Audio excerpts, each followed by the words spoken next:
이번 강의에서 제가 여러분에게 설명해 드릴 주제는 어떤 분들은 다소 민감하게 느낄 수 있는 주제인 아이의 따돌림에 관한 것입니다. 제가 따돌림에 관한 강의를 만든 이유는 어떤 아이도 따돌림 당하지 않았으면 하는 바람이 있기 때문입니다. 따돌림은 고통스러워요. 인간의 뇌는 따돌림 당하는 경험을 신체 고통과 동일하게 처리합니다. 따돌림은 두드려 맞는 것과도 동일하다는 것이죠. 그런데 제가 어떤 아이들을 관찰하다 보면 저 아이는 100% 따돌림 당할 아이라는 확신이 드는 아이들이 있습니다. 아이들의 세계에서 어떤 한 아이가 따돌림 당하는 근본적인 이유가 존재합니다. 그런데 비극은 뭐겠어요? 그 아이 키우는 엄마들께선 자신의 아이가 따돌림 당할 수밖에 없다는 사실을 아직 모르신다는 거예요. 조금 더 구체적으로 얘기하자면 그런 엄마들은 자신의 아이를 따돌림 당하게 본인이 키우시고 있습니다. 물론 자신의 아이가 따돌림 당할 거라고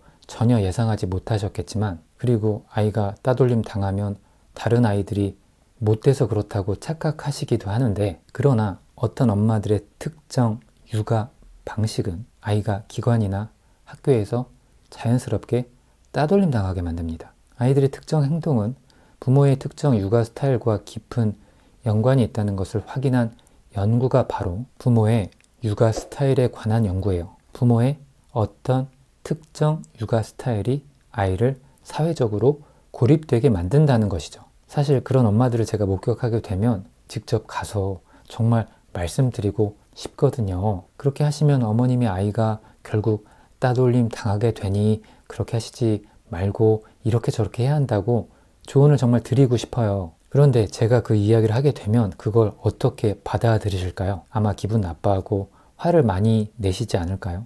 그래서 이게 진퇴양난입니다.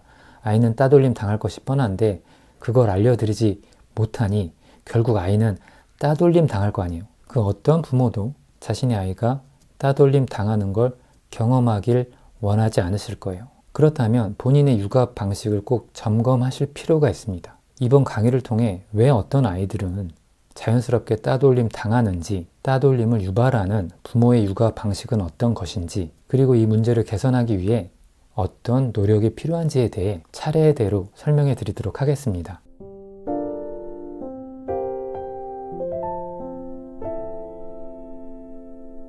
우선 첫 번째로 아이들의 세계에서 어떤 아이가 따돌림을 당할까요? 이 설명을 들어보시면 그것이 무척 단순한 이유라는 걸 깨달으실 거예요. 예를 들어 어떤 어린이집에서 블록 놀이 시간에 어떤 아이가 블록 놀이를 하고 있는 아이들 그룹에 들어가더니 블록을 자기 마음대로 쌓기 시작합니다. 그러면 블록 놀이를 하고 있던 기존의 아이들은 어떻게 느끼겠어요? 당연히 스트레스를 받겠죠. 그래서 그렇게 하는 거 아니라며 차례대로 블록을 쌓아야 한다고 말하면서 놀이에 침입한 그 아이를 제지합니다. 아이가 따돌림 당하는 이유가 바로 이거예요. 놀이 규칙을 깨기 때문입니다. 아이들의 세계에서 놀이가 우리 성인들과는 좀 달리 그들의 인생에 굉장히 큰 부분을 차지하고 있는데, 아이들이 어떤 규칙대로 서로 호흡을 맞추며 블록 놀이를 하고 있는 중간에 어떤 아이가 와서 그 규칙을 깨게 되면 놀이의 흐름이 깨지고 기존의 아이들은 스트레스를 받습니다. 아이들에게 이런 경험이 반복돼요. 저 아이는 우리 놀이를 방해하는 존재라고 각인이 되면 그 아이를 놀이에 끼워줄까요? 다음에 같이 놀자고 요청해봤자 단호하게 거절당합니다. 너는 우리의 놀이를 계속 방해했기 때문이죠. 아이가 어떤 새로운 무리에 들어갔을 때 따돌림 당하지 않고 같이 잘 놀 수 있는 방법은 기존 아이들의 놀이 규칙을 깨지 말고 거기에 순응해서 동화되는 것입니다. 기존 아이들의 놀이 기준을 그저 일단 잘 받아들이는 겁니다. 그렇게 해서 또래들과 친해지고 신뢰를 얻으면 새로운 놀이 규칙으로 놀자고 제안해 볼 수도 있고, 그러면 또 자기가 원하는 방식으로 놀 수도 있는 것이죠. 핵심은 기존의 놀이 규칙을 깨지 말고 일단 받아들이라는 거예요. 그렇게 해서 내가 너희들과 놀기 좋은 사람임을 또래들에게 각인시키는 겁니다. 그런데 비극은 따돌림 당하는 아이들은 그걸 자연스럽게 깬다는 거죠. 그건 내 규칙이 아니므로 그걸 따를 만한 인내심과 자기 조절력이 부족하기 때문이에요. 그러면 따돌림 당하는 아이들은 왜 저렇게 되었을까요? 대체로 그 엄마들이 아이를 애지중지 너무나 사랑만 하시기 때문입니다. 그런 엄마들은 아이가 원하는 건 뭐든지 다 들어주시려고 하죠. 철저하게 아이 중심으로 살면서 아이가 주인인 것처럼, 아이가 왕자이고 공주인 것처럼 떠받들면서 아이랑 같이 삽니다. 밥도 계속 떠먹여주는 건 너무나 흔한 행동이죠. 아이가 그 나이대에 응당 스스로 해야 하는 것들을 엄마가 다 해주십니다. 엄마들이 이런 육아 스타일을 가리켜 저는 개인적으로 하녀 육아라고 부르는데요. 엄마가 하녀일수록 아이는 확실히 더 따돌림 당하게 됩니다. 이런 환경에서 아이가 자라게 되면 아이에겐 어떤 심리가 형성될까요? 엄마가 나를 공주처럼 왕자처럼 주인처럼 떠받들어 주시는데 나는 어떤 마음을 가지게 되겠어요? 지극한 자기 중심성이 형성되겠죠. 이 세상의 중심은 바로 나인 것이죠. 천상천하 유아독전, 내가 원하는 대로 이루어져야 합니다. 내가 원하는 대로 해주지 않으면 화를 터뜨리는 건 자연스러운 일입니다. 그래서 이런 아이는 자신이 규칙을 깼을 때, 물론 자신이 규칙을 깼다는 것도 인지하지 못하지만 거기에 다른 아이들이 반발하면 공격적으로 변합니다. 자신이 원하는 대로 놀이를 하지 못하자 아이는 기존 아이들이 쌓은 블록들을 발로 무너뜨려 버리죠. 그러면 이 아이가 다음번에 한 번이라도 그 무리에 낄 수 있겠습니까? 그리고 이런 아이에게 그렇게 행동하면 안 된다고 어린이집 선생님이 타일러 봤자 그 말을 아이가 듣겠어요? 절대 안 듣습니다. 여기에도 여러 가지 이유가 있는데 이렇게 하녀 육아로 자란 아이들이 보이는 심리 특성 중 하나는 어른들에게 적절한 권위를 느끼지 못한다는 겁니다. 우리 엄마 아빠가 나를 주인처럼 떠받들어 주었으니 다른 어른들도 나를 떠받들어 주어야 한다고 떠받들어 줄 거라고 생각해요. 예전에 전 어떤 엄마와 초등학생 아들을 만난 적이 있는데 제가 그 아이 엄마와 이야기를 하는 중간에 그 아들 녀석이 저를 툭툭 계속 치면서 놀아달라고 하는 겁니다.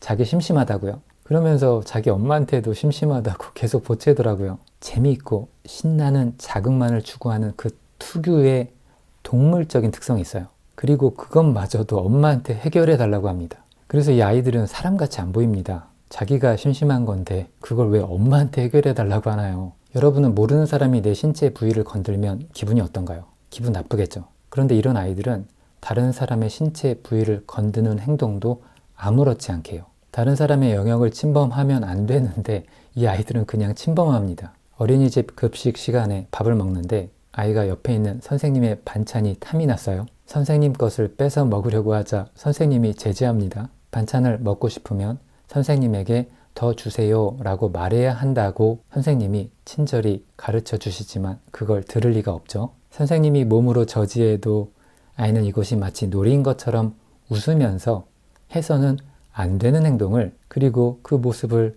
또래들이 보고 있는데도 불구하고 막무가내로 선생님의 반찬을 집어 먹으려고 합니다. 지극히 자기 중심적으로 살았기 때문에 나의 행동이 다른 아이들의 눈에 어떻게 비칠지에 대한 감각이 없어요. 공감 능력이 무척이나 떨어지는 겁니다. 이런 사건들이 반복되면서 다른 아이들의 머릿속엔 저 아이는 같이 놀아선 안 되는 아이라고 본능적으로 각인이 되어 따돌림 당하는 거예요.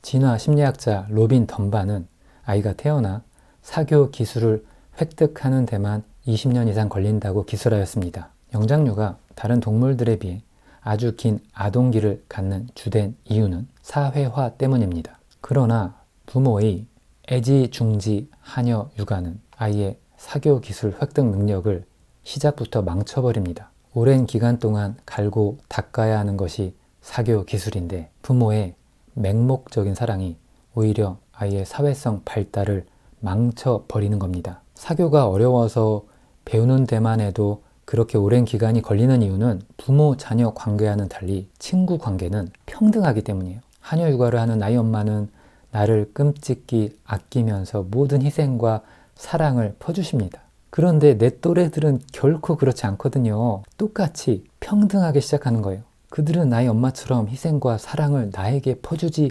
않습니다. 그리고 형평성을 깨면 놀이그룹에 다시 들어올 수 없어요. 하녀 육아를 하는 엄마의 눈엔 자신의 아이가 물고 빨고 할 만큼 예쁘고 사랑스럽죠. 그런데 다른 사람들의 눈엔 그 아이가 혐오스러워요. 그 아이가 놀이규칙을 깨고 형평성을 깨버려서 우리의 인생에 손해를 끼칠 것임을 본능적으로 아이들도 인지하는 겁니다. 그래서 놀이에 안 끼워주는 거예요. 그 엄마들의 심리는 캣맘, 비둘기맘과도 매우 유사합니다. 그들에겐 고양이와 비둘기만 소중하지 이웃들이 받는 피해와 안녕엔 관심이 없거든요. 내 아이가 다치는 것만 중요하지 자신의 아이 때문에 다른 아이들이 피해받는 것엔 다소 무감각합니다. 그래서 내 아이만 괜찮다면 다른 아이들은 어찌 되어도 상관없다는 마음이 어느 정도 있습니다. 제가 유초등 키우는 엄마들에게 항상 일관적으로 전달해 드렸던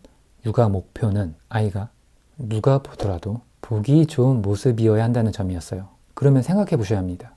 나의 아이가 내 눈엔 너무 예쁘고 사랑스러운데 다른 사람들의 눈에도 어느 정도 예쁘고 사랑스러울까?